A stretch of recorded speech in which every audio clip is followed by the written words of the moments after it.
कल भाजपा का तीसरा संकल्प पत्र जो है वो सामने आया और आज आपने भी कई सारी घोषणाएं की है।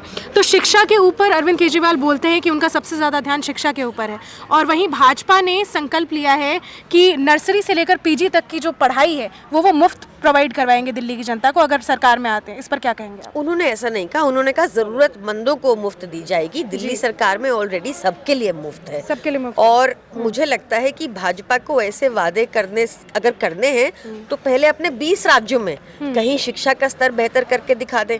500 सरकारी स्कूल तो इन्होंने राजस्थान में अभी अभी बंद किए ताकि वो जमीन अपनी दोस्तों को आवंटित कर दी जा सके। तो ये हमें शिक्षा पे ज्ञान न दें। सारे आंकड़े बताते हैं कि हमने ट्रांसफॉर्मेटरी और रेवोल्यूशनरी काम किया है शिक्षा में। अभी कुंभ में योगी जी डुबकी लगाकर आए और उन्होंने सीधा सीधा आरोप लगाया कि क्या अरविंद केजरीवाल दिल्ली की यमुना में इस तरह से डुबकी लगा सकते हैं जिस तरह से मैं अपने मंत्रिमंडल के साथ यहाँ नहा रहा हूँ। मैं योगी जी को चैलेंज देना चाहूंगी कि वो यमुना जी में डुबकी लगाएं, मथुरा साइड में लगाएं, सोनीपत पानीपत साइड में लगाएं और देश को बताएं कि क्यों सुप्रीम कोर्ट ने हाल ही में कहा कि उन्होंने यमुना को नर्क से भी बदतर बना दिया है और उत्तर प्रदेश सरकार पर 60 करोड़ का फाइन लगाया। उन्होंने लेकिन वादा किया इस बार कि अगर वो आते हैं सरकार में तो 3 साल के अंदर यमुना साफ कर देंगे।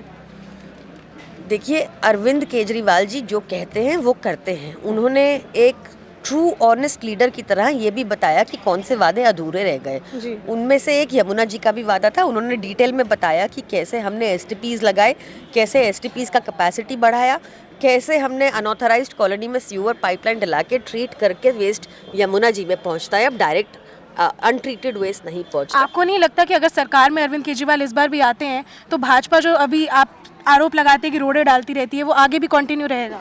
हमने पहले भी रोडों के बावजूद काम कर लिया। हमें भाजपा से कोई नई उम्मीद तो है नहीं, पर हमें अरविंद केजरीवाल जी का पता है कि वो ना कभी झुके ना कभी टूटे। उन्होंने जो काम ठाना वो कर दिया। धन्यवाद।